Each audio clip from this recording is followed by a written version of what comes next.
Alors ici, je vais vous proposer ma manière de faire, il y en aurait peut-être d'autres. Mais moi, je pars du principe qu'en fait, pour constituer un cube, vous êtes d'accord que si on fait le tour, on a 4 faces. D'accord? Puis après, on a le sommet et puis la base.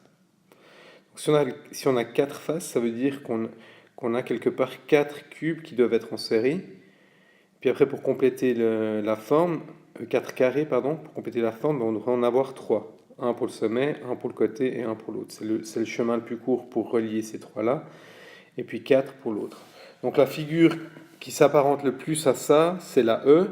Donc on voit qu'on a 4 carrés qui se suivent dans un sens et 3 dans l'autre dimension. Donc on a ici 3 carrés et ici 4 carrés, parce qu'on est obligé d'arriver à faire le tour du carré et puis d'insérer la base et le sommet. Alors après, dans toutes les autres figures, moi je regarde en fait si on a une structure de ce type-là, 3 sur 4. Donc je vais compter les carrés. Je vois qu'ici, on en aurait 3 de haut, 4 de large.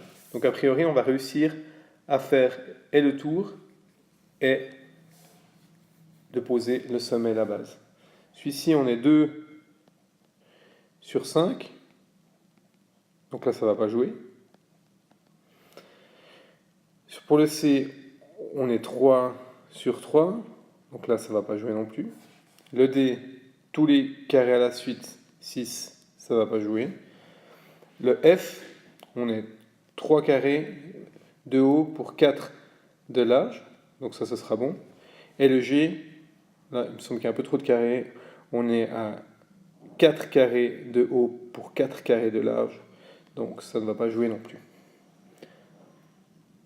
Parce qu'après, évidemment, il faut aussi que le nombre de carrés corresponde au nombre de faces du cube. Donc là, on devrait à chaque fois avoir 6 carrés. Donc là, on en a 6, 3 sur 4. Là, on a 6, 3 sur 4. Et là, on en a aussi 6, 3 sur 4.